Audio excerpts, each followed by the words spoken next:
Yo soy Elia Martínez, soy médico asistencial, me dedico a cuidados paliativos hace mucho tiempo y estamos ahora en Madrid. Yo trabajo en el Hospital de Fuenlabrada y bueno, mi vínculo ahora con SECPAL es que formo parte de la Junta Directiva, en este caso soy la presidenta de la Sociedad Española de Cuidados Paliativos, que es SECPAL.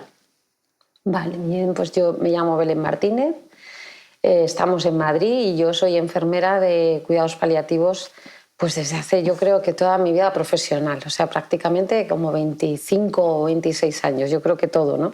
Dedicada a esto en cuerpo y alma, no solamente asistencialmente, sino también en docencia, en investigación, en gestión. Bueno, estuve de presidenta de la Asociación Madrileña de Cuidados Paliativos en su momento, en consejería, bueno, pues un poco de todo y muy entusiasta, ¿no? de este ámbito de atención.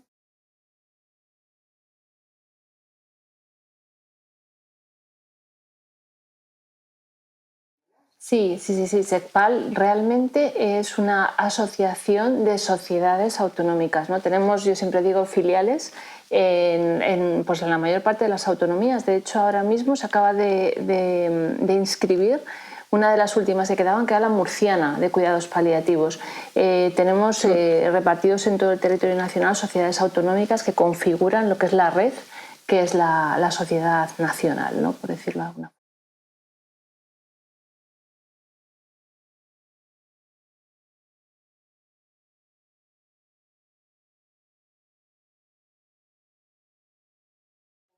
Claro, la sociedad lo que es un conjunto de profesionales que lo que hacen es trabajar dentro de una misma disciplina, ¿no? Eso es lo que es una sociedad científica, que tienen conocimientos comunes, que tratan de desarrollarlos, de formar en esos conocimientos y de divulgar, de potenciar la investigación, la educación en un campo, ¿no? de la ciencia. Y la fundación se creó en 2018 para dar cabida a esa potenciación que necesitábamos desde la sociedad científica del desarrollo de los cuidados paliativos. Es una entidad sin ánimo de lucro que lo que trata es llevar a cabo vínculos para potenciar ese trabajo que nosotros hacemos en cuidados paliativos y que, por cierto, es un trabajo pues muy necesario, ¿no? Porque es pues bastante invisible, todavía con poquito desarrollo en nuestro país, y la Fundación nace pues como para dar un empujón, ¿no? a la sociedad científica, de alguna forma. Uh-huh.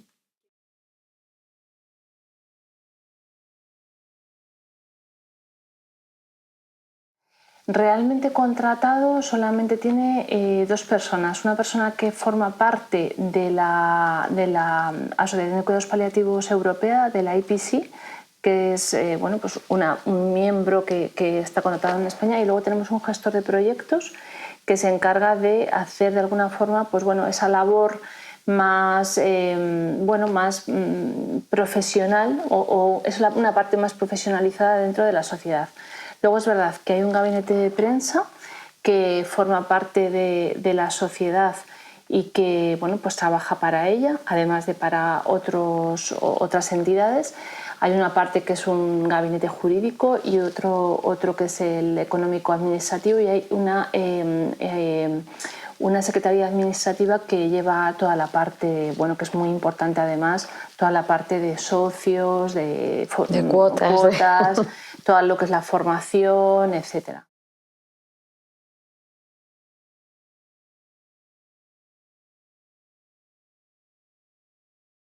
Bueno, pues el perfil, la verdad es que es un perfil muy bonito, vamos a decirlo, vamos a empezar ya con la pasión aquí, Belén, ¿no? Lo bonito de SECPAL es que encarna a profesionales de diferentes disciplinas dentro del ámbito sanitario y también no sanitario estrictamente, que son los que constituyen el equipo de cuidados paliativos, porque lo bonito de los cuidados paliativos es que es una parte de la ciencia que se hace, y yo siempre esto lo digo, en equipo, ¿no? Hay médico.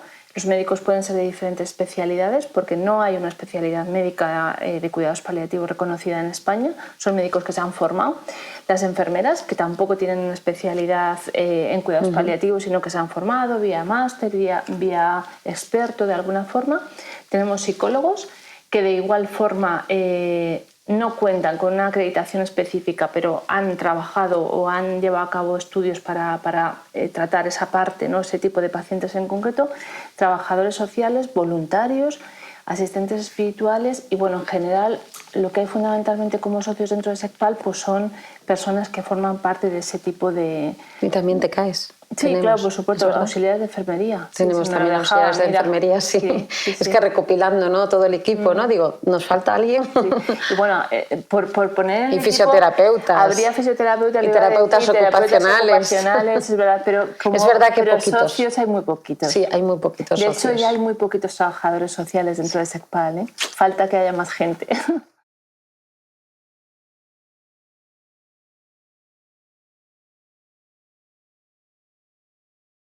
Claro, accede a tener pues, bueno, una serie de recursos, se envían newsletter, información a todas las personas que hay dentro de la parte de socios. Hay bueno, pues, acceso a todo lo que tiene que ver con la formación, a los congresos, lo que es el intercambio de conocimiento, ¿no? Y esas cuotas son en torno a 40, 50 euros. 40 o 50 euros, sí. Yo creo que se hizo una cuota homogénea. Porque antes cada comunidad autónoma hacía cuotas diferentes y yo creo que el año pasado fue cuando se homogeneizó las cuotas a 50 euros anuales. Y esto, bueno, pues lo que dice ella, ¿no? Te da permiso al acceso a la revista, con las publicaciones de las investigaciones, acceso también a la revista de la europea, que también puedes acceder. Bueno, y luego a la información sobre congresos y, bueno, pues... Sí, todo bien. Lo que hay en la página, que todo es bastante lo que hay. Importante, guías, una bolsa de trabajo. Sí, ¿no? Y bolsa de trabajo, incluso guías también, que se han hecho de forma multiprofesional y bien, bueno, yo creo que es tiene un acceso a una página web y muy interesante, que bueno, que todos los que quieran pueden verla.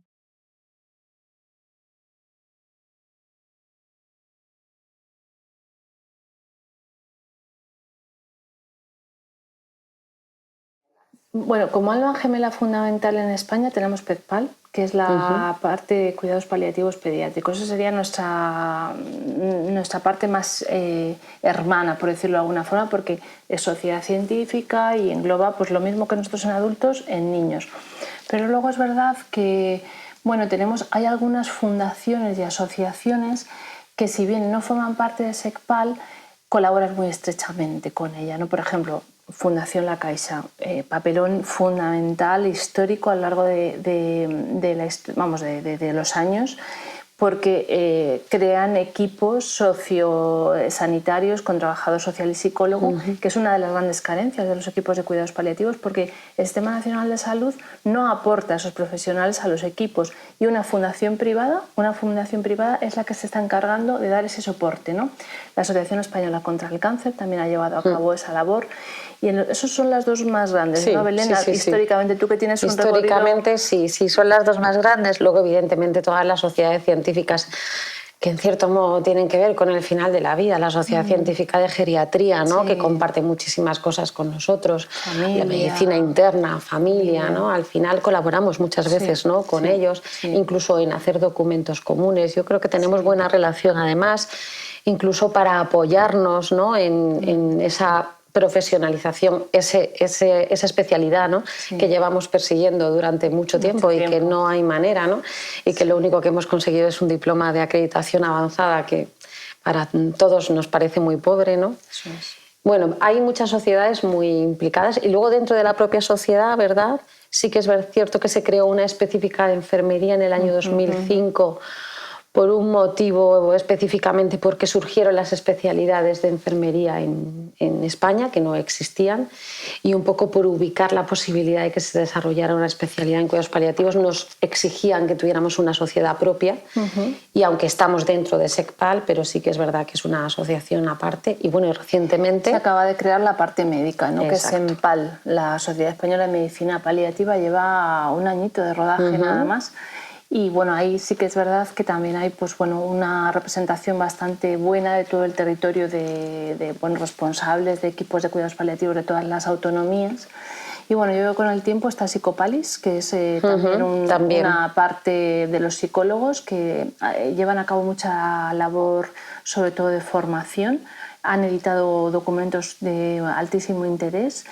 Y bueno, hasta ahí podemos hablar. Luego es verdad que también hay que hacer referencia, y es importante, que bueno, al final SECPAL no es una sociedad científica que tenga unos ingresos demasiado importantes. Es un poquito pobre, hay que decirlo así. Está llena de voluntad y de ganas, mucha de voluntad. gente con mucha vocación, pero no es una sociedad científica rica. ¿Por qué? Porque fundamentalmente en las sociedades científicas muchas veces los ingresos vienen de la industria farmacéutica y aquí pues no hay. Entonces lo que iba a decir es que SECPAL a veces de donde se nutre es de otras fundaciones o asociaciones que están colaborando para llevar a cabo iniciativas dentro de SECPAL. Ahora mismo está trabajando mucho con nosotros la Fundación Dignia, que lo que trata es de potenciar los cuidados paliativos al final de la vida y nos están ayudando en diferentes proyectos. Pia Aguirreche, que es una fundación del País Vasco, de Bilbao, que también está haciendo cantidad de trabajo en formación, divulgación de cuidados paliativos, etc. Y bueno, alguna más, la Fundación Paisena, Fundad Paisena en Aragón, que acaba además de inaugurar una cátedra dentro de la Universidad de Zaragoza de cuidados paliativos, algo bastante pionero. Bueno, pues hay algunos amigos que nos ayudan a llevar el camino, ¿no? De alguna y a visibilizar, forma, sobre y a visibilizar, todo, ¿no? Sí.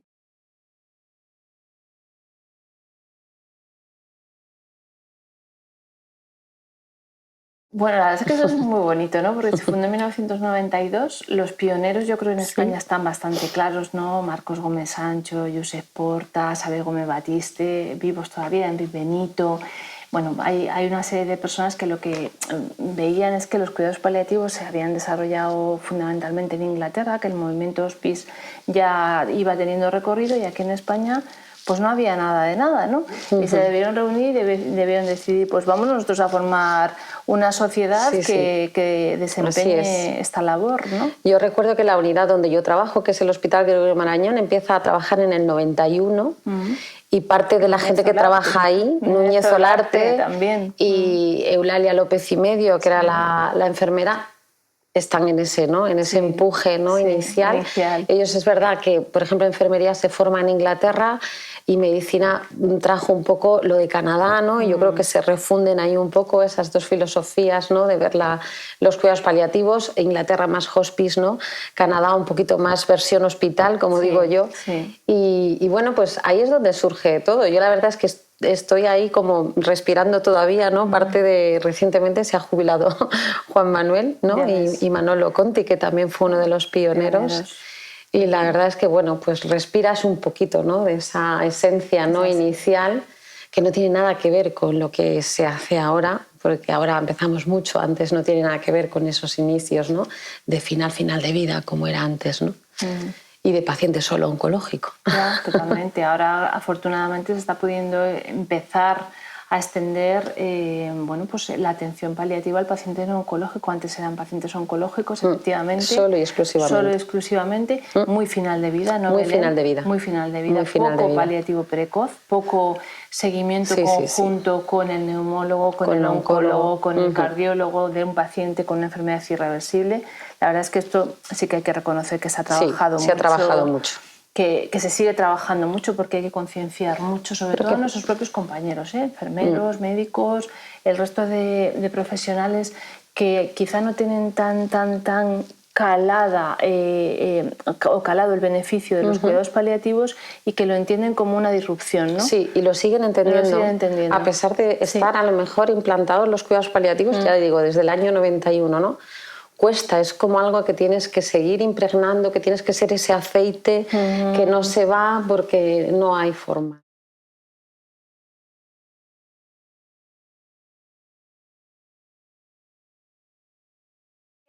Cuando yo en clase, cuando explico a mis alumnos, ¿no? Esto de morir, que todo el mundo, aparte del miedo y el tabú a la muerte, ¿no? Que existe en la sociedad occidental, que es hablar de eso, es hablar, ya la gente te aparta, ¿no? Hablar de lo que yo querría para mi funeral, eso, pero ¿qué dices que estás contando, ¿no?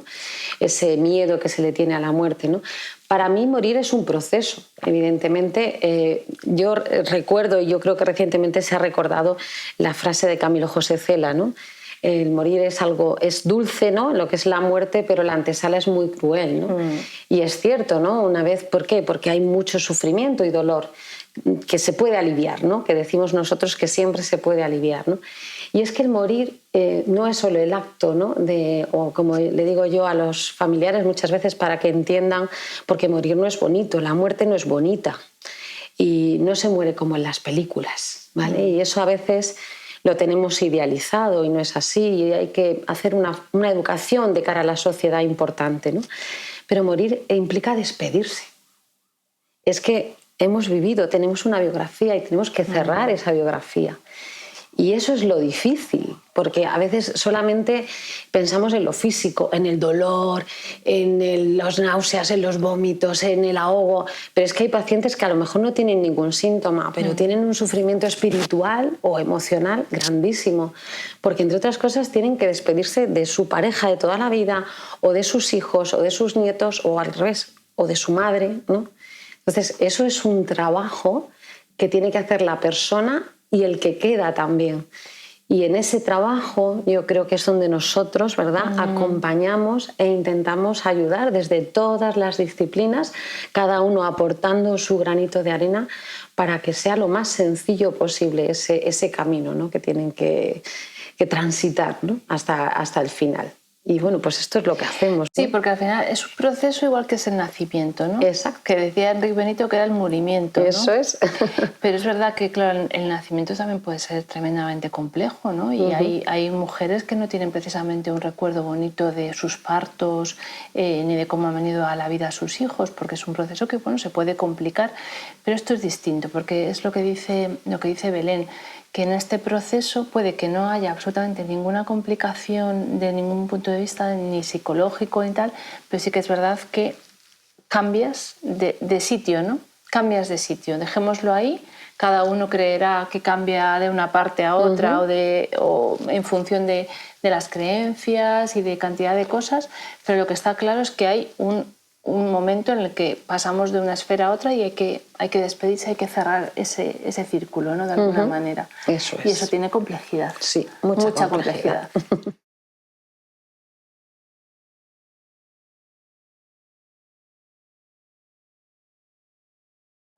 Yo, por ejemplo, fíjate, aquí sí que voy a dar una opinión súper personal y súper en mi papel del día a día.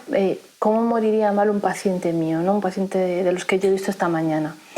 Moriría mal cuando estuviera mal informado, cuando no se le hubiese dedicado tiempo suficiente para irle contando los tiempos, la posibilidad de complicaciones, la posibilidad de no mantener unos cuidados en domicilio porque la situación amerite ingreso hospitalario por complejidad.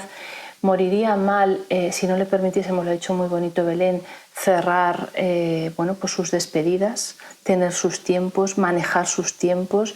Si le impusiésemos algo que él realmente no quisiese. Por eso es muy importante la planificación compartida de la atención y por eso son muy importantes los cuidados paliativos precoces. Vuelvo a insistir, porque para mí, que un paciente mío, yo trato pacientes fundamentalmente paliativos, son pacientes oncológicos, reciben quimioterapia, pero no se van a curar de la enfermedad que tienen, lo saben desde el principio. Para mí que esos pacientes murieran mal sería de alguna manera un fracaso en alguna de esas cuestiones, ¿no?, en el manejo de lo que yo considero siempre que es suyo, que es su tiempo, es su voluntad, es sus decisiones, es ese tipo de cosas.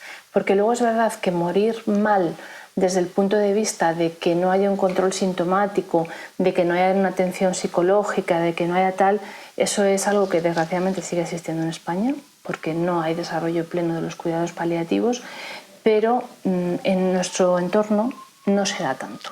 Es difícil, pero se podría dar, ¿no? Pero es complicado, ¿no?, una vez que paliativos ahí. Para mí también una mala muerte a veces es el no escuchar los deseos y las preferencias del paciente, ¿no? Y a veces si esos deseos y preferencias no son posibles, el paciente tiene que entender que no son posibles, claro, porque si no va a tener una mala muerte, ¿no? Igual que hablo de la mala muerte, también hay muy buenas muertes, ¿no?, y muertes tranquilas y en paz. Y no sé si tendrás luego alguna pregunta de siempre tienen que dormir sedados, ¿no? Yo digo, no, es que no necesariamente, ¿no? Y esto es una de las cuestiones que también nos cuesta mucho trabajar con la población, ¿no? Cuando la gran mayoría de las interconsultas, y hilando con lo que decía Elia de la planificación, últimamente en el hospital nuestro tienen que ver con eso. Pacientes que no tienen una patología determinada, sino son pluripatológicos con edad avanzada, que ingresan, reingresan con muchas complicaciones, y hay que trabajar esa planificación ya, porque hasta qué momento eso para ellos constituye una calidad de vida, ¿no? Y para ellos, para la familia, para su entorno, ¿no? Y esa nos llama mucho en esa planificación, porque al internista, al oncólogo le cuesta más trabajar, no está tan acostumbrado a ese momento y les cuesta bastante más. Claro. Y igual que se habla de la mala muerte, yo hablo de la buena muerte, ¿no? Y ya de una experiencia personal. Yo mis padres me los llevé a mi casa porque era su deseo. También es verdad que era enfermera de paliativos, ¿no? Lo tienes más fácil, ¿no? Bueno, a veces poner los recursos es lo complicado, ¿no? Es decir, una atención 24 horas en un domicilio, ojalá. Ojalá, porque yo creo que todos los paliativistas somos muy pro casa, ¿no? Estar rodeado de tus cosas, de tu entorno, pues es una muerte más tranquila para el familiar, pero también tenemos que contar con la familia, ¿no? Claro. Que esto pueda ser capaz de asumirlo, porque no es fácil a veces una muerte en domicilio. Claro, y puede quedar además un recuerdo malo. Hace poco, en la jornada de educación que hicimos aquí en Madrid, habló una hija de un paciente que falleció en domicilio. Bueno, en parte porque no había recursos en su área, en parte porque estaba en el domicilio, y contaba cómo no eran capaces de manejar la situación en el domicilio entre ella y su madre, ¿no?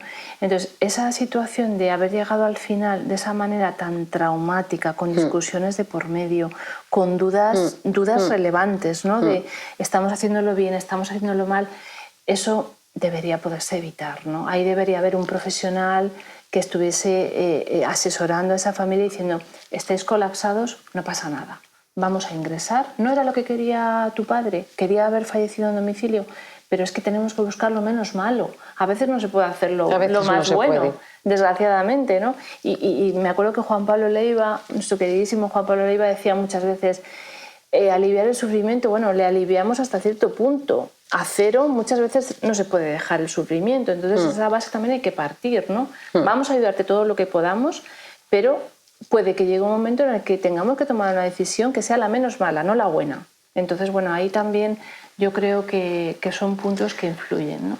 Esto lo provoca, yo creo que también un poco ese alejamiento que tenemos de la muerte, ¿no? Porque tenemos que irnos años atrás, donde la muerte, incluso en el mundo rural, yo creo que es más habitual una muerte en domicilio, que en las grandes ciudades es raro el que muere en domicilio, es más raro, ¿no? Pero es ese alejamiento que tenemos de la muerte. Antes se cuidaba, se veía que era normal, que llegaba el final, la despedida, ¿no? Y se rodeaba de familia, ¿no? Al que estaba en el lecho, ¿no? Para despedirse de él, y pues se iba, incluso se iría hasta con más dolores, entiendo, porque no tenían las medidas, ¿no? Que tenemos ahora. Yo también creo que hay, o esto es una percepción mía, corrígeme, Elia, si me equivoco, que se soporta poco el sufrimiento, o sea, el sufrimiento, hay poca tolerancia, ¿no? A ese sufrimiento que va a existir y que se puede aliviar, pero que en muchas ocasiones no lo podemos evitar y dejar a cero, ¿no? Claro. Entonces yo quiero que mi padre o mi madre no sufra, vale, ¿qué es para ti que no sufra? ¿No? Claro. Verle dormido, no, pero es que no puedo verle dormido porque si no, no me escucha, ya, pero es que tiene un dolor que a lo mejor necesita, o sea, es complejo, tiene una complejidad, sobre todo la información que damos a las pacientes y a las familias. Y esto que has dicho tú, Belén, es realmente prevalente o frecuente, ¿no? La no aceptación de la muerte como un proceso natural. Yo a veces estoy de guardia o estoy trabajando en una mañana y veo que hay un paciente en situación de últimos días, que llamamos nosotros, ¿no? Cuando está cercano a la muerte, y entras en la habitación, que es una habitación individual, cumpliendo la ley y la normativa. Pero me encuentro a un hijo allí, al otro allí, al otro allí, y al paciente sedado en la cama, pero no rodeado de su... Entonces tú les dices: vamos a acercarnos a tu padre, vamos a darle la mano, vamos a tocarlo. No, es que no puedo, es que... Y les tienes que empujar, ¿no? hacia ese acercamiento físico.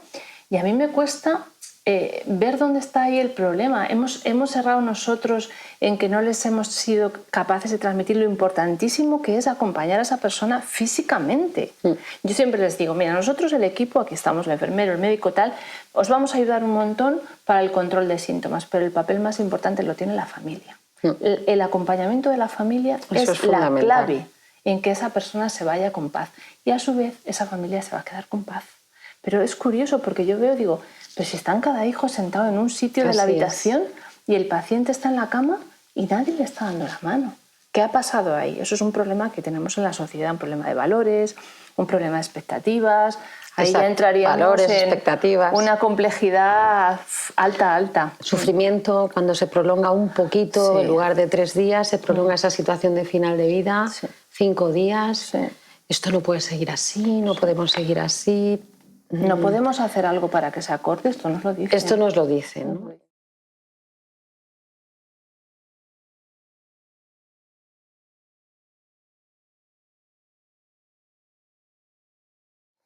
Hombre, pues también depende, yo creo que hay muchas veces es que no hay opción. No hay opción. Tienes que morir en un hospital obligatoriamente porque ¿quién va a atender a tus cuidados en casa? Ya no hablo de cuidados especializados. Ojalá pudiéramos básicos, poner recursos, ¿no? Sí. Que tuvieran una atención 24 horas, pero eso es inviable. A las personas hay que asearlas, hay que cambiarles de postura. No Todo, te hablo de bombas de infusión, nada, no, hablo de cosas básicas, elementales, ¿no?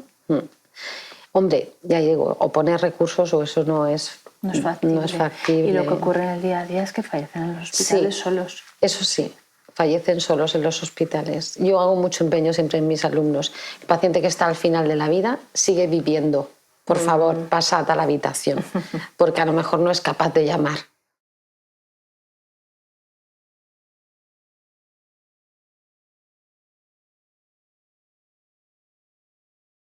Sí, sí lo tenemos. Sí lo tenemos. Hay unidades de cuidados paliativos de media estancia, que se llaman. Muchas de ellas son privadas y tienen un concierto con la Seguridad Social, otras no. Sí lo tenemos.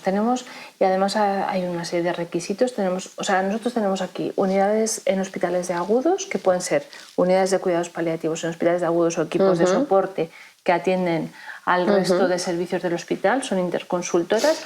Tenemos las unidades de media estancia, que es ese modelo hospice, y lo hay en España, en Madrid lo hay y lo hay en otras comunidades autónomas. Y luego ya tenemos los equipos de soporte y atención domiciliaria, que esto es un equipo de profesional que va a casa y que se atiende al paciente en su domicilio con la ayuda de la familia.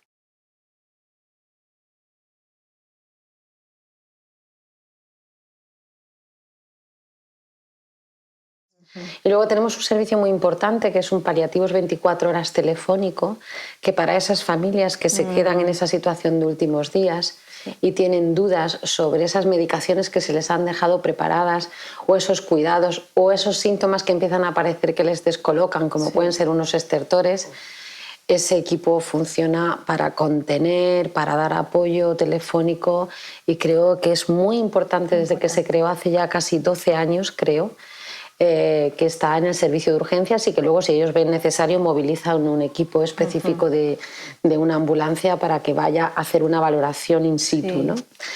Pero yo creo que es un ingreso en una unidad de cuidados paliativos específica sin tener que pasar por una urgencia. Bueno, yo creo que la Comunidad de Madrid está muy dotada. El problema es que hay mucha diversidad en cuanto al desarrollo de los cuidados paliativos en España. Muchísimo. Y ese es el problema que creo yo que desde la sociedad venimos insistiendo muchísimo. Hay tanta diversidad que ahora mismo estamos intentando recoger el mapa con los recursos actualizados y hemos tenido que hacer un montón de tipos de encuestas para poder recoger la realidad. No lo que dicen los políticos de turno de los recursos que tenemos, porque, por ejemplo, los recursos, los políticos dirían que esto de lo que está hablando Belén, el PAL 24, que son de verdad urgencias 24 horas de cuidados paliativos, a lo mejor en otra comunidad autónoma lo hace las urgencias convencionales. Y también dicen que es lo mismo. Dicen que sí, que también son urgencias de cuidados paliativos y no es real, ¿no? No es real porque van a la urgencia del hospital, llevan al paciente a la urgencia del hospital y eso no es la idea, ¿no?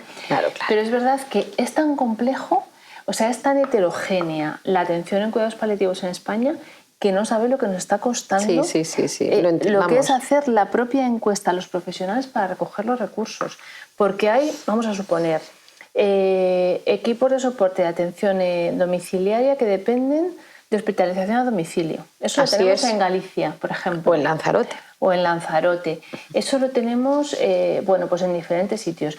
Los equipos de soporte de atención domiciliaria unas veces dependen de primaria, otras veces no. Otras veces son mixtos, otras veces son hacen mixtos. De soporte hospitalario y de primaria. Eso ocurre en Pamplona, por ejemplo. No hay un modelo estándar, es decir, desde la estrategia que salió en 2007 se les dice a las comunidades autónomas que tienen que cumplir con una serie de indicadores, ¿no? Y de objetivos. Y bueno, cada uno pues desarrolla su propia atención paliativa y luego, como decimos, los datos pues son los que te quieran dar el político de turno, porque al final, ¿no? Y sabemos que no hay una atención igual en todos sitios. Y no hay homogeneidad precisamente porque no tenemos alguien que desde arriba nos diga, no, ustedes, las comunidades autónomas, tienen que hacer todas esto de esta manera. ¿No lo están haciendo? Pues lo deben hacer. Debe haber unidades de agudos, debe haber unidades de media estancia, debe haber unidades de atención domiciliaria. ¿Por qué? Porque no tenemos la inacción.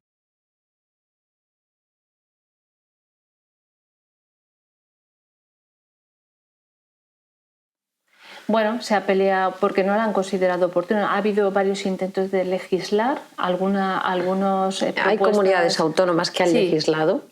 Cada comunidad autónoma, por ejemplo, la Comunidad de Madrid lo tiene, Andalucía lo tiene. Yo creo que prácticamente casi todas las comunidades autónomas han legislado, pero lo que estamos diciendo para que no haya una desigualdad, ¿no? Pues que exista una ley nacional, ¿no? Que como dice ella, que te obligue, ¿no? A que exista, por ejemplo, una atención paliativa específica con un profesional específico de cuidados paliativos. Porque a ese profesional se le va a exigir una formación, se le va a exigir unos conocimientos y se le va a formar además en cómo funciona la organización, ¿no? Y entonces ese sí que está ahí para ver. De hecho, cuando se crea PAL 24, se crea una historia clínica específica donde está todo y donde ellos tienen acceso a esa información pues, para poder atender bien al paciente. Ese acceso no lo tiene el de urgencias, ¿no? Es decir, se crean recursos específicos. Claro.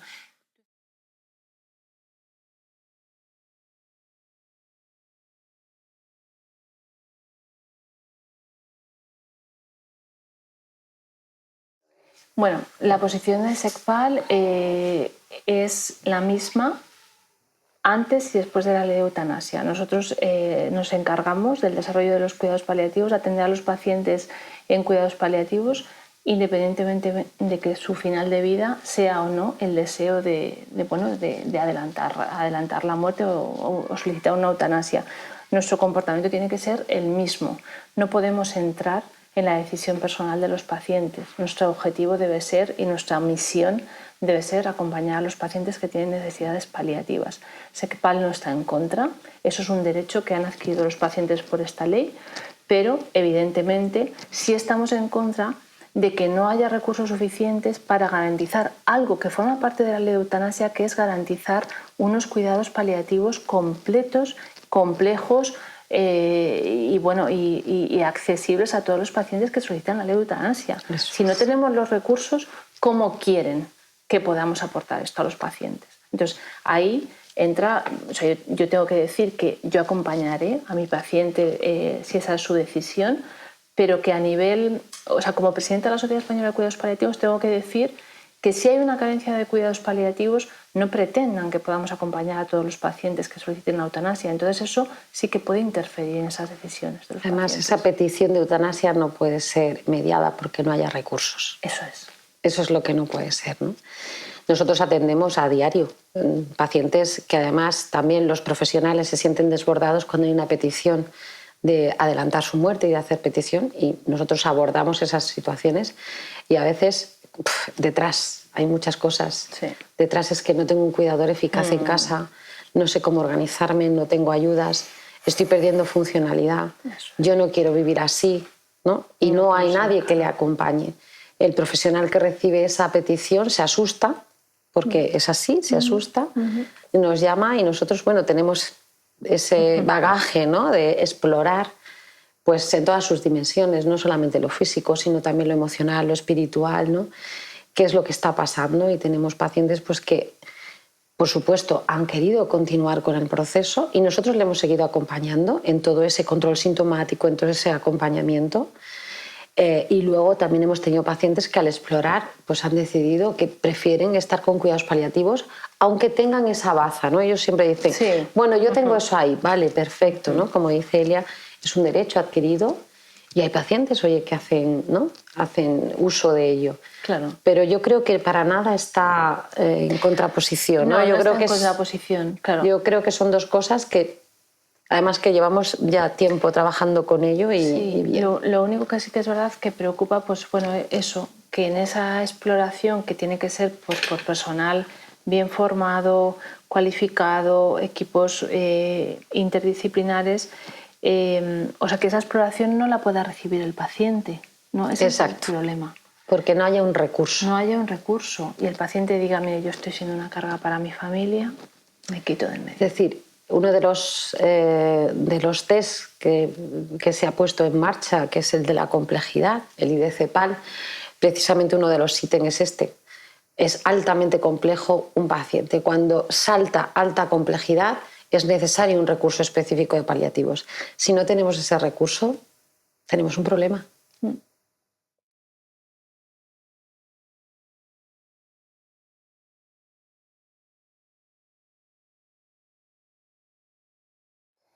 La verdad es que, bueno, todo esto tiene mucho que ver con la política. Con las ideologías, Exacto. con ciertas presiones sociales que han existido, también con que, bueno, pues el concepto de muerte digna se ha equiparado a la eutanasia. A solicitar la eutanasia y eso. Entonces, yo lo veo fundamentalmente una cuestión ideológica.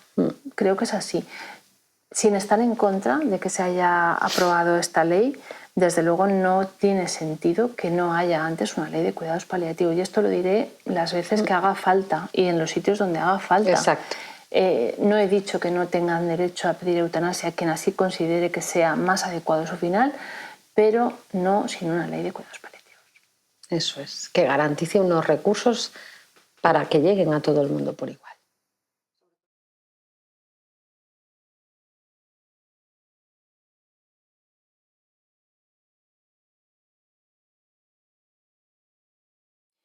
Bueno, hay muchos factores. Yo creo que, a ver, fíjate, desde el punto de vista así más profesional, yo diría, y creo que lo he dicho ya varias veces, hemos asistido a un boom en el desarrollo científico y tecnológico que nos ha hecho perder perspectiva, ¿no? Pero ¿cómo no va a haber más tratamiento para mi padre? ¿Cómo va a ser eso posible? Si no están avanzando tanto en el tratamiento de las enfermedades neurológicas y los oncólogos no están, venga a sacar fármacos, no me cabe en la cabeza. Esa pérdida de, bueno, pues de que no, que la gente se sigue muriendo, aun con tratamientos disponibles, se pierde funcionalidad, se pierde capacidad y los tratamientos no llegan porque no se deben poner cuando no estamos en esas condiciones. Eso desde el punto de vista estrictamente científico, ¿no? Luego, a nivel social, pues a nivel social hemos desarrollado como una especie de sociedad en la que esto que vemos en las redes sociales... Hay que ocultar la muerte. Sí, sí. Y hay que mostrar solo lo bueno. Exacto. Lo bueno de bonito, la vida. la belleza, ¿no? Sí. El poder, el éxito. El éxito, ¿no? Y entonces la muerte... Que fíjate que es un éxito, porque al final se llama exitus, ¿no? Sí. Pero es así, es parte de la vida, ¿no? Forma parte de la vida, ¿no? Sí. Entonces, claro, no queremos ver eso, porque además, como he dicho antes, la muerte no es bonita, la muerte es fea, claro. No, entonces estamos fuera de los cánones, ¿no? Estamos fuera de los cánones. Y luego, claro, lo que decía Elia, ¿no? Pues todos esos avances técnicos y siguen saliendo fármacos. A veces los propios profesionales transmitimos, los medios de comunicación son para nosotros sí, a veces una amenaza más que, ¿no? Pues los medios de comunicación. Se ha encontrado la cura contra no sé qué enfermedad, ¿no? Y a lo mejor es un ensayo o a saber qué, ¿no? Y a eso se agarra la población, ¿no? Cada vez tenemos más población y nosotros aquí en Madrid, sobre todo, que vienen de provincias de alrededor, ¿no? Porque aquí hay ensayos que a lo mejor son en fase 1, fíjate, ¿no?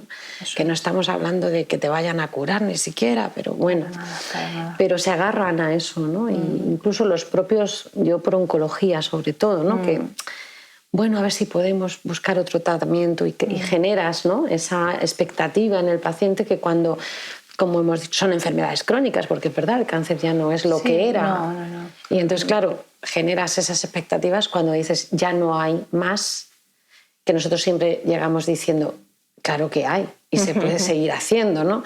Pero hasta que esa transición se produce, ¿no?, es la dificultad, ¿no?, que encontramos, ¿no? Y porque siempre piensan en que cuidados paliativos es igual a sedación, claro, es igual a final, es igual a la última semana de vida, ¿no? Entonces, por eso tenemos muy mala prensa. Sí, muy mala, muy mala. Claro. Sí. A mí hace poco una periodista me decía, en una entrevista que nos hicieron, me decía, ¿pero cómo? Porque yo dije, es que a veces la muerte se ve como un fracaso, ¿no? Un fracaso para los profesionales. Y yo vería un fracaso no acompañar a mis pacientes a la muerte, ¿no? Efectivamente. Pero para mí la muerte en mis pacientes forma parte de su vida y de mi trabajo, ¿no? Claro. Tengo que acompañarles desde que les hacen el diagnóstico, vienen el primer día asustaditos a la consulta, hasta que el último día, bueno, pues están en situación pues muy al final, y subo a acompañarles y subo a saludar a la familia, con lo que muchas veces pues tengo mucho vínculo, pues porque son pacientes que están mucho tiempo conmigo y tal. Y decía esta periodista que es francesa, decía, ¿pero cómo puedes decir eso? Digo, pero es que lo digo porque mucha gente la realidad. Lo cree. Es que la muerte es la realidad. Es un fracaso, ¿no? Y es verdad que no lo es, ¿no? La muerte es parte de la vida.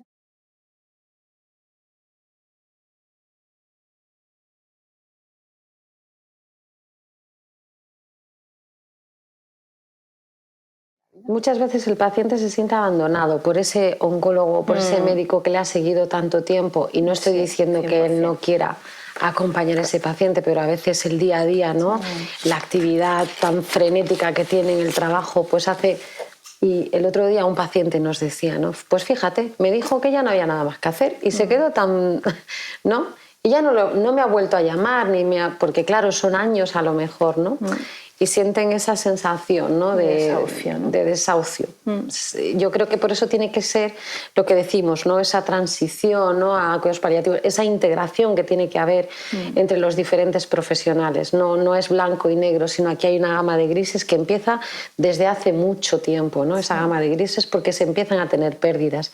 Y desde ese mismo momento habría que empezar a conectar con los cuidados paliativos, desde donde sea, desde una consulta externa, desde un ESAT, desde un equipo de soporte. No tiene por qué ser ingreso en una unidad, ¿no?, que eso quizás está más relegado pues para situaciones complejas o de final de vida, ¿no? Pero un contacto antes, ¿no?, para que conozcan que realmente no somos el de la guadaña, ¿no? Claro. Yo sí creo que son pacientes tan complejos, y esto sí que lo hablo desde la oncología, pero bueno, creo que es aplicable a otras partes, que cuanto más personas atiendan a esa persona, a ese paciente, y más unidos y más un mismo objetivo estén, es mejor. Es decir, yo creo que es mejor que el paciente con cáncer de páncreas metastásico, que sí que recibe quimiopaliativo, vive más tiempo, y mejora los síntomas. Eso es cierto. Pero yo creo que esa persona es muy difícil, es un paciente muy complejo, y si le ve el equipo de cuidados paliativos y le ve el oncólogo y la enfermera de oncología, por ejemplo, nosotros que lo hacemos así, siempre será mejor. Vamos a intentar a ver si conseguimos adaptar el concepto de que los pacientes no son dueños de nadie.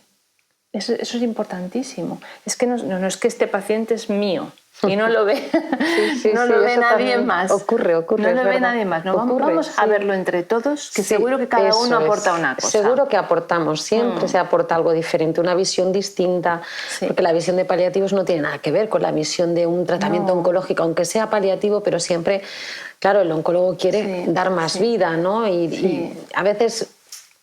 oncólogos que digo yo, pero que le dejen, yo desde la perspectiva, ¿no?, que le dejen tranquilo, por favor. Mira, ¿no? antes decía, estas cosas que dices, que le dejen ya. Sí, antes decías que hablábamos de las personas que componen la SECPAL y los equipos de paliativo, las auxiliares de enfermería.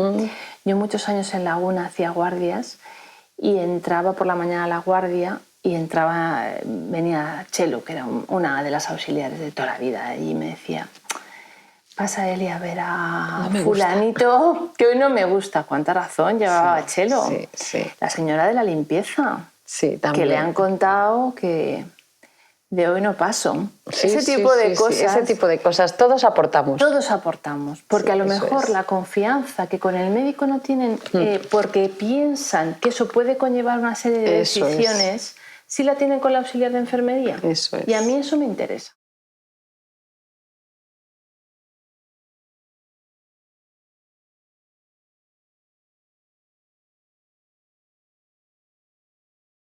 A ver, tenemos un paciente que tiene una enfermedad que no se va a curar, que es irreversible, que es lentamente progresiva, que es crónica, llamémosla como queramos. El caso es que esa enfermedad y el paciente van a ir juntos hasta que el paciente fallezca, ¿no? ¿Qué va a comportar eso? Va a comportar síntomas de muchos tipos y problemáticas de mucho tipo. Síntomas físicos, síntomas emocionales, problemáticas sociales, porque derivan lógicamente. Cuando hay enfermedad, hay una serie de problemas asociados a la enfermedad. Entonces, ¿qué hacen los cuidados paliativos? Mirar al paciente. ¿Usted qué tiene? Yo tengo dolor. Yo no. Yo lo que tengo es que tengo una situación social complejísima porque no tengo a nadie que se haga cargo de mí. Pues eso es lo que tratan de hacer los cuidados paliativos, abordar al paciente en todas sus dimensiones. Como decía Belén, la definición teórica es la definición real. Miramos a esa persona que sí que tiene una enfermedad, pero esa enfermedad le está ocasionando pues un montón de cosas a su alrededor. Y un médico solo no puede, una enfermera sola no puede. Tiene que ser todo el equipo porque si no, no seríamos eficaces en la atención a esa persona. Siempre se dice en paliativos que igual que una persona, ¿no? Tampoco un recurso solo. Es decir, es el conjunto de todos los que llegamos. Y voy a poner en mayúsculas la palabra persona, porque ahora que está tan en boga, ¿no? La atención a la ¿no? Sí. La plena atención a la persona, más que a la enfermedad, ¿no? Sí. Yo siempre, y vuelvo a hablar de mis alumnos, ¿no? Cuando entran a hacer prácticas, ¿no? Y dicen, el 7 es un cáncer de pulmón, digo, ¿un cáncer de pulmón? ¿Cómo has dicho?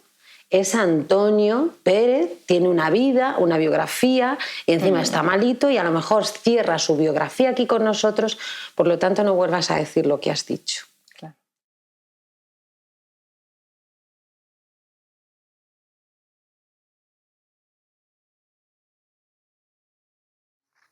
Bueno, empiezan a hacerse equipos de soporte en determinados hospitales, pues sobre todo de los más grandes, ¿verdad? Sí, de los más grandes. Empezó Gregorio Canarias, Marañón, empezó un poco Vic también en su momento, Gregorio Marañón. Todo fue, pues mira, yo creo que hay un libro que tiene toda la historia de cómo fueron empezando entre el 89, empezó un poco todo y ya de ahí fue como un impulso, ¿no? En todas las... Se empezaron a hacer cosas, por ejemplo, aquí en Madrid, la Asociación Española contra el Cáncer tenía equipos ya que iban a domicilios, además equipos muy bien dotados, porque ellos tenían psicólogo, trabajador social. Se hicieron de lo público, también había en el antiguo Área 4 que empezaron también a tener algunas cosas, pero vamos, fue pues un crecimiento poquito a poco de que aquello valía la pena, de que tenía sentido, ¿no? Que existieran estos equipos porque veían al paciente de una forma pues eso, diferente, ¿no? a lo que se atendía habitualmente desde otros equipos.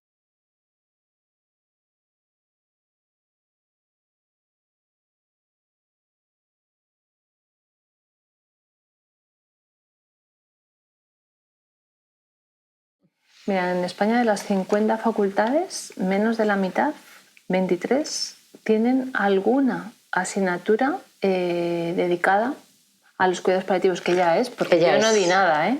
Yo salí de la Complutense con cero conocimientos, pero no son obligatorias. Y los rectores no lo ven tampoco muy... Bueno, hay de todo. Hay de todo. O sea, los decanos de medicina parece que sí que están a favor. Es verdad que es complejo hacer un cambio en un plan de estudios, pero yo creo que con lo que se nos avecina en cuanto a los cambios en la sociedad, al envejecimiento tal, más vale que hagamos los cambios y que saquemos a los futuros profesionales bien preparados, ¿no? Porque les va a venir, si no, van a estar desnudos ante la realidad. Totalmente. De verdad. O sea, saber de alteraciones moleculares está muy bien, pero conocer y manejar y no tener miedo ante un paciente así es bastante más importante. Y saber informar. Eso es bastante más importante. En enfermería es verdad que sí, que hay un poquito más desarrollo. Más desarrollo, no sé, Al desde final hace el más cuidado- tiempo, al final el cuidado, Sí. claro, es como más básico de la enfermera, ¿no? Es la esencia de la enfermería y al final cuidados paliativos tiene muchos cuidados, ¿no? Sí. De esos más básicos y más de atención. Bueno, porque la enfermería también tiene esa visión, ¿no? Más, no tan basada en la enfermedad y en el tratamiento o el eso diagnóstico, sino es un poco más holística, siempre se ha visto, ¿no? Y sí que es verdad que hay más desarrollo aún, pero tampoco es No un completo. desarrollo que sea homogéneo, es un desarrollo que depende de la facultad, pues sí que cada vez lo tienen más obligatorio, a lo mejor dentro de asignaturas, no como asignatura específica, pero bueno, sí que hay un desarrollo un poquito más, que tampoco son de unas 20 horas como mucho, unas 40 como mucho a lo largo de toda la carrera.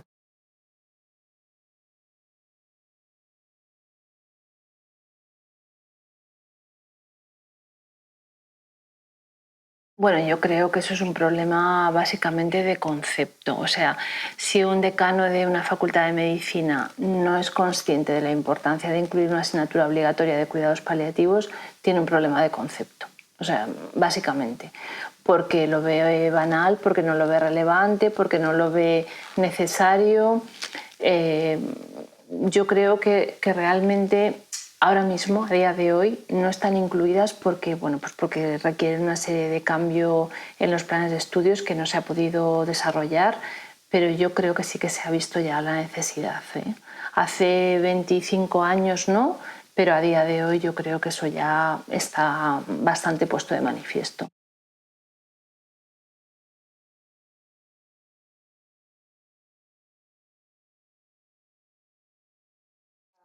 Haciendo un máster universitario Eso es. fundamentalmente, un experto, cursos de formación diversos, Avanzada, sí. y luego viendo pacientes. Sí. Es la mejor manera de formarse. Claro. Y en enfermería Bueno, lo mismo. En Hay enfermería lo máster. mismo. Mira, yo empecé en el Marañón en el año 2000. Imagínate si hace años de esto ya. Y tenía unos cursos porque siempre me había llamado este mundo de paliativos y bueno, pues empecé a poner en práctica lo que había aprendido en los cursos y con mis compañeras que me ayudaron, ¿no?, a entender un poquito más. Pero al final, bueno, pues es un bagaje y una experiencia que vas adquiriendo. Y luego dices, oye, pues voy a hacer un máster porque al fin y al cabo esto a lo mejor algún día pues te van a pedir algo, ¿no? Como digo yo, como no existe una especialidad, pues vamos a hacer. Y lo que decíamos antes, ¿no?, que se ha aprobado desde el Ministerio de Educación el diploma de acreditación avanzada, que depende, como siempre, del desarrollo que haga cada comunidad autónoma. Esto es lo que tenemos en España, pues puede ser como en Estados Unidos los estados, ¿no?, que cada uno luego pues legisla su forma, a su sí. forma y entonces, bueno, pues va todo a su tiempo. Yo no sé cómo irán el resto de comunidades autónomas. Aquí parece que se han empezado a dar unos poquitos pasos porque ya nos están pidiendo qué tenemos y qué no tenemos.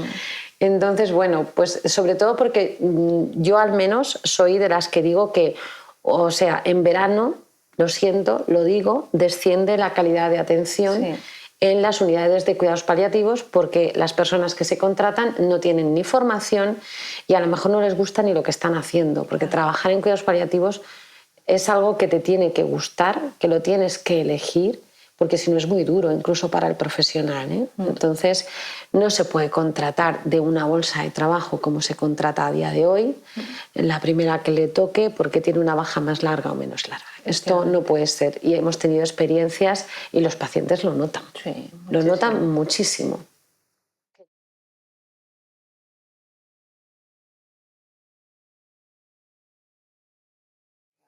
Bueno, dependiendo de dónde nos encontremos, esa persona que te diagnostica te debe derivar al equipo de cuidados paliativos en cuestión. ¿Dónde? Dentro del hospital, por ejemplo, vamos a ver qué es una ELA, ¿no? Bueno, pues aquí en España, en Madrid no en España, hay unidades de ELA que tienen una integración de todos los profesionales. Les ve el neumólogo por el tema respiratorio, les ve el endocrino porque tienen quizás una necesidad de una nutrición enteral y hay que ajustar esas cuestiones. Les ve el neurólogo, ¿no? Y les ve ya la unidad de cuidados paliativos dentro del hospital, de la unidad de ELA. No en todos. No en todos, pero bueno. Pero bueno, se va tratando. Que la necesidad que tengo pues es una necesidad de algo que va a ser más lentamente progresivo y puedo estar en domicilio y acudir a las consultas, tal, me deberán derivar atención primaria para que me hagan una derivación a su vez al equipo de soporte de atención domiciliaria. Hay pacientes que pueden pasar mucho tiempo sin visitas muy frecuentes, que pueden tener poquitos síntomas al principio de la enfermedad, pero ya pueden empezar a hacer el vínculo con su equipo de cuidados paliativos, que de vez en cuando les hace una llamada telefónica. ¿Va todo bien? Sí. Pues no, volvemos a hablar no sé cuándo. Pues mira, ahora me ha aparecido este síntoma, requiere una visita. Y lo mismo en las hospitalarias. En las hospitalarias también hay consultas externas. Hay consultas. Hay camas asignadas. Cuando el paciente puede moverse, yo creo que es bueno. Mejor, es mejor porque el ESAT, al final, como los recursos son escasos, como digo yo, hay que intentar que el ESAT vaya el equipo de paliativos vaya a domicilio donde hace falta, donde el paciente no se puede desplazar. ¿no? Pero sí que generar ese vínculo, ¿no? Con esos equipos.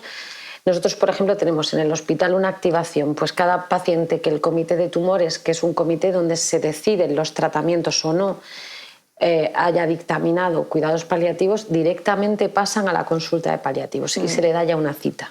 O sea, es una forma de captar a aquellos pacientes ya directamente. Y ahí en esa primera cita se ve si el paciente va a ser capaz de venir al hospital o ya mantienes una conversación con él y entonces ya vemos la necesidad, nos ponemos en contacto con su equipo de atención primaria.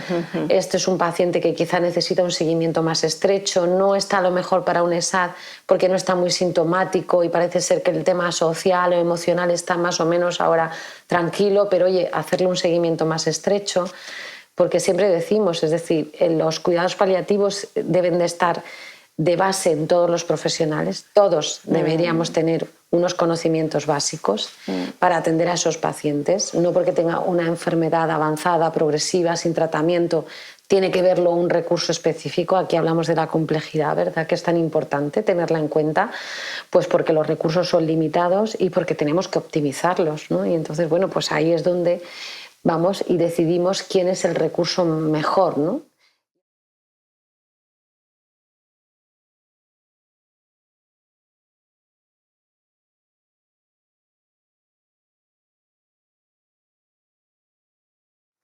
Sí. En realidad, los gestores de los hospitales tienen que ver siempre con cargos asociados a partidos políticos, ¿no? Y los gestores son los que organizan la gestión de un hospital, de un área de salud o de lo que queramos llamar. Entonces, bueno, si en La Rioja el gestor es súper sensible a los cuidados paliativos y pone pues va a poner un equipo. Va a poner todo. Claro. Si en Castilla-La Mancha resulta que no, pues quizá la mitad de Castilla-La Mancha se quede descubierta de la atención domiciliaria, por ejemplo, se me ocurre, porque eso es una realidad. Sí que es cierto que cada vez lo piden más las familias. Sí. Yo no sé decirte ahora mismo, no sabría cuantificar, pero vamos a poner 3-4 últimos años sí que en interconsultas familia solicita cuidados paliativos, que eso antes era inviable. Era rarísimo, o sea, sí que es cierto que es una realidad, ¿no? Pues porque tenemos este tsunami de cronicidad, como decía nuestro amigo Rafa Mota, ¿no? Que lo decía en la monografía, ¿no? De cronicidad. Tenemos un tsunami de cronicidad. Y es así, y es que yo lo veo diariamente en el hospital. El hospital está pues repleto de pacientes crónicos, complejos, donde hay que empezar a planificar, tomar decisiones. Y esto se nos viene encima y no sabemos abordarlo, no se está abordando bien, y los recursos son limitados y esto es así. Y tenemos que trabajar con lo que tenemos. Sí, pero es verdad que también yo creo que, aunque es cierto que ha mejorado, y también estoy súper de acuerdo contigo, Belén, el estigma de los cuidados paliativos sí que está muy presente en la sociedad. Es un poco enlazado con lo que decíamos antes, como queremos tener éxito, cómo vamos a aceptar solicitar un tratamiento que es no hacer nada, porque esto nos lo dicen todos los días, hacer nada, esto es no hacer nada. Y luego entienden que sí que se ha hecho mucho, ¿no? Pero de entrada es no hacer nada. Entonces sí que es verdad que la divulgación y la concienciación en la sociedad, que sea ella la que demande, que eso es un poco lo que ahora estamos repitiendo continuamente, es importante, ¿no? Empezar a decir, bueno, pues a ver, yo tengo este problema, tengo esta situación de enfermedad social, etcétera.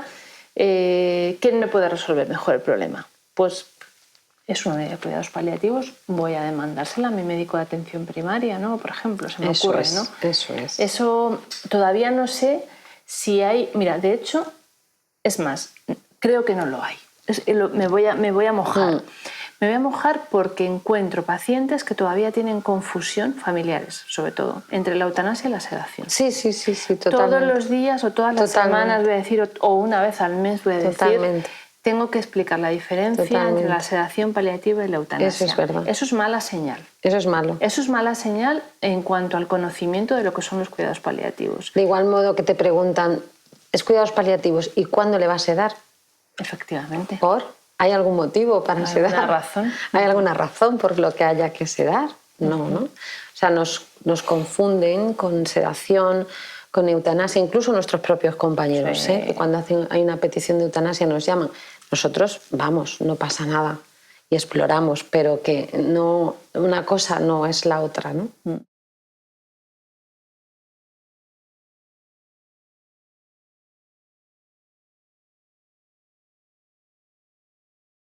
Al final la ciencia no puede avanzar si no hay, pero yo no creo que sea incompatible que haya pacientes que estén en fase 1 en un ensayo clínico que va a poder hacer avanzar la oncología o cualquier otra especialidad y que paralelamente estén recibiendo la atención paliativa que necesitan. Es que creo que eso es lo que tenemos que optar a conseguir. Esa es la excelencia que tenemos que ofrecer a nuestros pacientes. Ir de la mano y decir, cuidado, que los cuidados paliativos también tienen mucha ciencia, ¿eh? Que no vayamos a creer que es coger de la mano a los pacientes. Nada de eso. Es decir, que también ahí avanzamos en cuidados paliativos, avanzamos en esa complejidad de un paciente que está en un ensayo clínico. Esto lo hablaba mucho con Borja Mújica, que es psicólogo, y decíamos, ¿cómo manejamos esa ambivalencia entre la esperanza del ensayo clínico, oye, a lo mejor la molécula en experimentación me funciona, y la tristeza,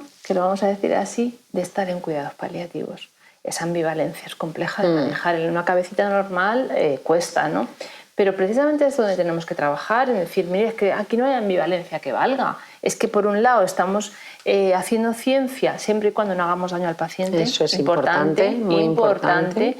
Y seamos cuidadosos en medir los beneficios. Ahí es crucial, porque a veces es verdad que los profesionales que se dedican a la investigación pierden el norte y se separan de la persona. Desgraciadamente lo tengo que decir porque es un hecho. Están pensando en la farmacocinética de tal, en los efectos secundarios, en si cumple los criterios de inclusión del ensayo, y resulta que le dice que tiene dolor y no hace ni aprecio, porque eso lo he visto yo. Eso lo he visto yo, ¿no? Entonces, intentemos ser más integrales, ¿no? como profesionales.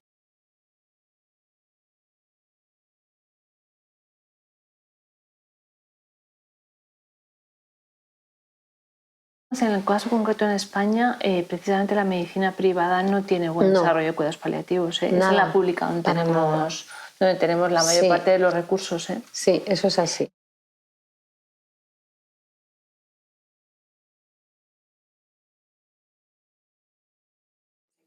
Que se alinearan las estrellas, porque llevamos tanto tiempo. Yo creo que la única esperanza... No, de verdad, es que es como... La de única verdad, esperanza... Mira, yo creo que la población lo pida. Eso es, Belén. Es que esa es la respuesta. Es que es así. ¿Qué ocurriría en este país si, esto lo dijo Borja Quiroga, que es un amigo mío que es nefrólogo, que ha escrito un libro que se llama Paliativo, que es estupendo? Dice, Elia, si de los 160.000 infartos que hay al año en España, 80.000 no se hicieran un cateterismo, la gente estaba en las calles ahora mismo. Claro. ¿Y qué pasa con los pacientes paliativos? Pues que al final, como se mueren, resulta que las familias no quedan con muchas ganas de reivindicar. Y nosotros, cuando nos dicen, ¿qué hacemos? Pues vete a la atención al paciente y pon un agradecimiento para que el gestor vea que esto es bueno. Esto es bueno. Porque siempre estamos en el punto de mira de amenaza. Sí.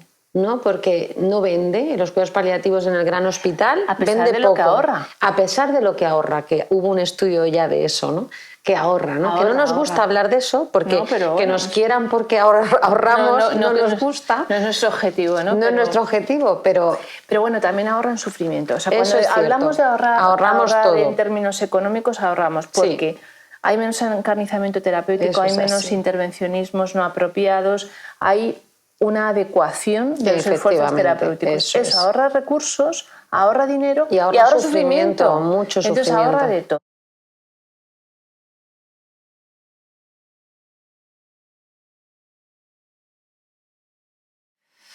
Pues, pasarlo mal. Pasarlo muy mal. Sí, pasarlo muy mal. Lo pasan mal. Duelos patológicos, sufrimiento evitable, no controlado.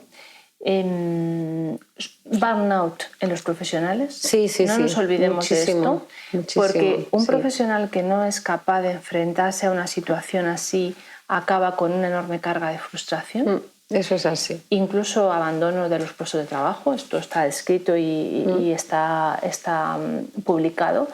Entonces, mucho sufrimiento a todos los niveles, yo creo, ¿no? Es que además nosotros lo vemos cuando nuestro paciente está desubicado fuera del sitio, cuando no le acoge un equipo que tiene esa filosofía, ¿no?, de trabajo y esa forma de hacer. Como dice ella, el profesional se siente como no sabe cómo atajar esas situaciones. Hablo del profesional, hablo de todos. De todos. Y la frase de ¿pero cuándo te lo vas a llevar? ¿No? Sí.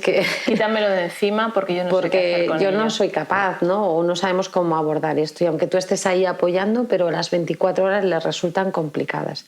Lo pasan mal. Hay un mal control sintomático porque no siempre los síntomas se controlan de forma fácil. No. Hay que tener unos conocimientos en cómo hacer las cosas, no solamente farmacológicos, sino farmacológicos, de técnicas, etcétera, que para eso hemos avanzado mucho en paliativos. Sí. Y luego ese abordaje, ¿no?, desde el punto de vista emocional, espiritual, que no se hace, porque se concibe el hospital como un sitio donde tú llegas, te curo, te vas, ¿no? Y veo solamente la enfermedad, ¿no? Entonces, el que un familiar se ponga a llorar y se ponga a contarte su situación social en casa, pues la gente eso hace una huida, ¿no? O sale con frases hechas, ¿no?, o vacías, ¿no?, que claro, que el familiar y el paciente no se sienten acogidos, ¿no?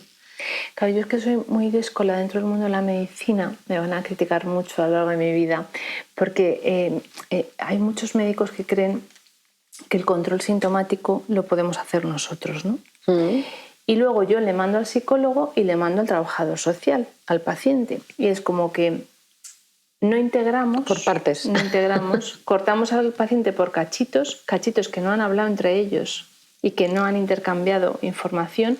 Y esto, por ejemplo, en la oncología es muy habitual, ¿no?, que se promulgan los cuidados continuos, que los hace el oncólogo, maneja la morfina, maneja los tratamientos para el insomnio, estreñimiento, lo que sea, pero no se da cuenta de que, por ejemplo, el dolor puede tener un componente emocional tremendo que ni en toda tu vida como médico vas a controlar si no es con el apoyo del equipo. Entonces, esa humildad que a veces hasta que no pasan muchos años, de darte muchas veces cuenta de que así no, nos falta a veces. A veces es otro profesional, por ejemplo, la enfermera de oncología, que adquiere una confianza diferente con el paciente y descubre cosas que el oncólogo pues nunca ha explorado, porque no se le ha ocurrido, ¿no? Entonces siempre tiene que haber más profesionales, lo decías tú antes, siempre más profesionales que atiendan, que vean más cosas del paciente para poder ayudarle desde todos los lugares.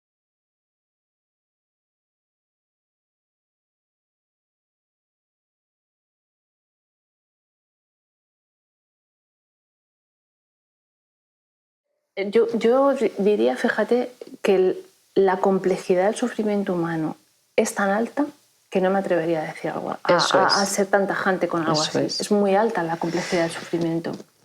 Sí que es cierto que decimos que si existen recursos que saben abordar ese sufrimiento y aliviarlo, pues lógicamente ese sufrimiento al aliviarlo no te va a llevar, ¿no?, a la desesperación de decir, pues esto quiero que se acabe ya, ¿no? Eso sí que lo compartimos, ¿no? Por eso, de hecho, abogamos siempre desde la sociedad por una ley, ¿no?, que haga que todos tengamos el mismo acceso a profesionales que sepan abordar esto, ¿no? Siempre va a haber un mínimo de pacientes que independientemente de que tuvieran el mejor recurso posible, tuvieran la mejor atención posible paliativa, seguirían solicitando la eutanasia. Y eso lo tenemos que decir, es así, no vamos a negarlo.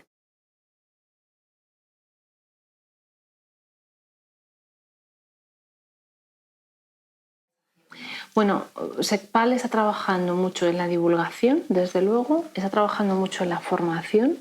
Tratamos, por supuesto, a nivel científico, con nuestros congresos, nuestros cursos, etcétera, pero también tratando de llevar formación a, bueno, pues a estudiantes, a MIR, a EIR, que es en el caso de enfermería, o PIR, que son, bueno, ya profesionales que están en formación de especialidades tal, intentando potenciar la investigación. Y es verdad que en cuanto a recursos, nosotros no podemos hacer nada. No está en nuestra mano potenciar los recursos, pero sí que está en nuestra mano dar valor a la importancia que tiene que existan estos recursos. Entonces eso es lo que podemos hacer como sociedad científica, poner la ciencia, poner el desarrollo, tratar de potenciar la investigación y demostrar, mire, es que esto es bueno. Traten de desarrollarlo porque es algo bueno y es algo necesario. Eso es lo que puede hacer SECPAL.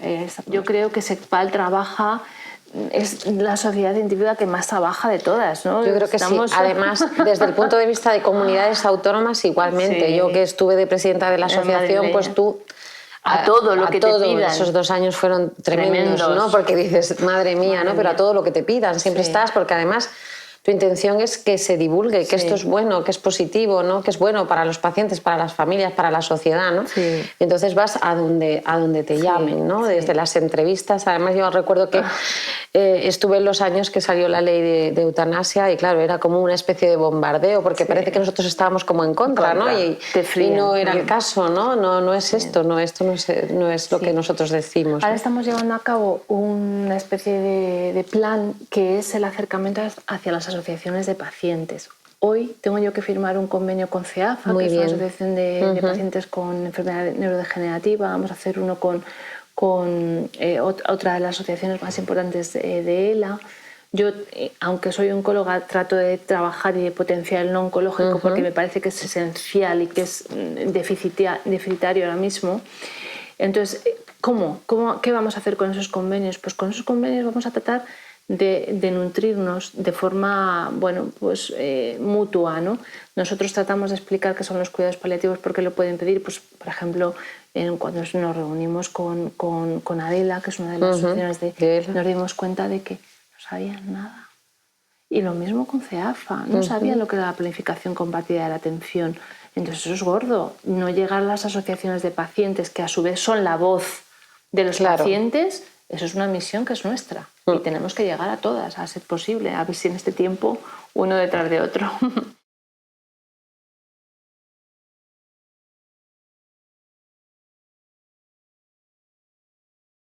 Qué importante, yo llevo diciéndolo toda mi vida, porque yo eduqué a mis hijos en muerte, como digo yo. Mis hijos fueron a los entierros de sus abuelos, de sus tíos, estuvieron en el tanatorio y no les pasó absolutamente nada. O sea, el alejamiento que tenemos de los niños de la muerte es brutal y creo que en los colegios tienen que existir charlas de la dependencia también, de esa pérdida de funcionalidad, de ese señora mayor que va a estar ahí, que en el futuro vas a ser tú también, ¿no? Y que tenemos que tener una sociedad que nos arropemos los unos a los otros, ¿no? Y no hablar de individualismo, competitividad continuamente, ¿no? Y que la muerte existe y que forma parte de la vida. Y es que simplemente con eso a un adolescente le abres los ojos, creo yo.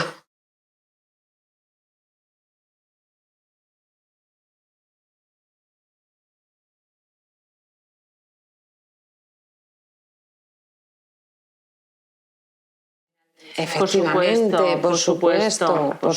Vamos. En Madrid ya hay una prestación en el caso de los cuidados paliativos pediátricos para los padres, para coger permisos remunerados para la atención de niños en cuidados paliativos. Eso es un avance social tremendo. Eso es tremendo, sí. Y eso sería fabuloso en pacientes que yo veo que están al final de la vida, en los últimos meses de vida, y los hijos están haciendo auténticas barbaridades por no faltar al trabajo, por estar en el hospital, por venir a la consulta. Claro, al final, hombre, si tienes un trabajo en el que te permita una baja, muchas veces los propios médicos de atención primaria, ¿no? Ven la saturación que tiene esa persona y le dan una baja para poder cuidar, ¿no? A esos... Pero a veces tú eres autónomo, tienes tu propio trabajo y no puedes hacerlo. Sí. Entonces, bueno, la ley de dependencia, que si se desarrollara, yo creo, cómo se tiene que desarrollar y si pues, se pusieran los recursos que se tienen que poner, sería una bendición. pero tardan meses y meses y meses, y eso que aquí existe la vía de urgencia cuando es paliativo, pero aún así tarda mucho. También porque yo creo que tardamos demasiado tarde en llegar nosotros, y entonces dicen, no, es que como estaba tan bien ya, pero es que esa previsión la vemos nosotros mucho antes y empezamos a decir, ah, sí, pero ¿usted cree que tengo que buscar? Sí, sí, empieza a moverlo porque probablemente en poco tiempo esto sea necesario. Y luego cuando ya nos viene, ¿no? Nos viene ya muy grande, ya no nos da tiempo a nada, ya nos agobiamos. Entonces, bueno, es verdad que la ley de dependencia yo sigo diciendo que se debería desarrollar al 100% y sobre todo en estos pacientes, ¿no? Que les quedan meses de vida.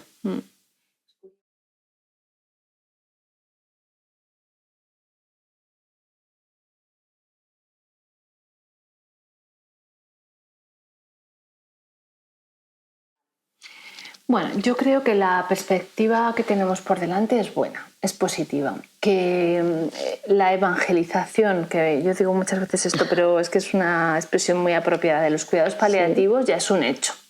Y que han trabajado mucho, mucha gente que viene de atrás, y que gracias a Dios hemos recogido su fruto, un trabajo muy bien hecho y que ahora va a despegar porque la sociedad también está en condiciones de que despegue, ¿no?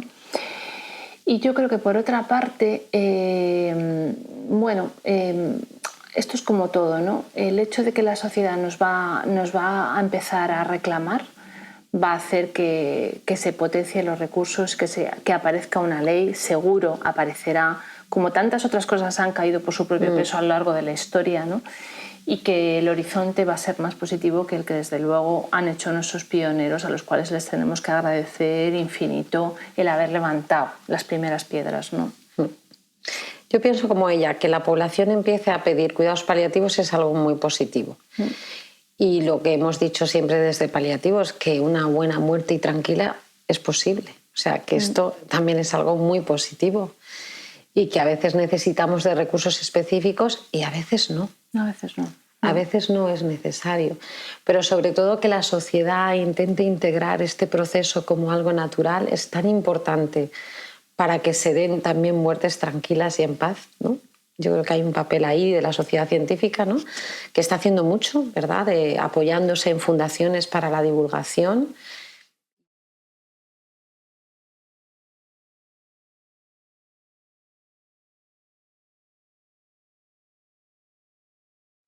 Pues yo personalmente, fijaos, yo hice primero medicina interna, que es justo de lo que estoy tratando de potenciar al paciente no oncológico, el fallo de órgano, y no había tenido ni ninguna experiencia personal con la muerte, ni ninguna situación tal, no tenía ninguna formación en cuidados paliativos, pero veía mucho sufrimiento y mucha incongruencia, ¿no? Veía pacientes muy avanzados que tenían medidas extraordinarias y que nadie se paraba ni a preguntarles ni a aliviarles en sus síntomas, y de ahí nació que, bueno, pues que yo era bastante joven, ¿eh? Empecé a, bueno, pues me inscribí en el máster de la Autónoma, ¿no? Y me abrió los ojos, me cambió la vida.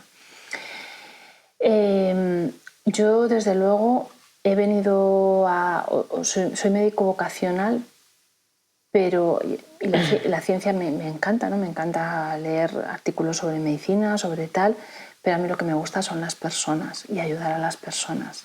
Sin eso, mi trabajo no tendría ningún sentido, y sin los cuidados paliativos mi trabajo no tendría ningún sentido.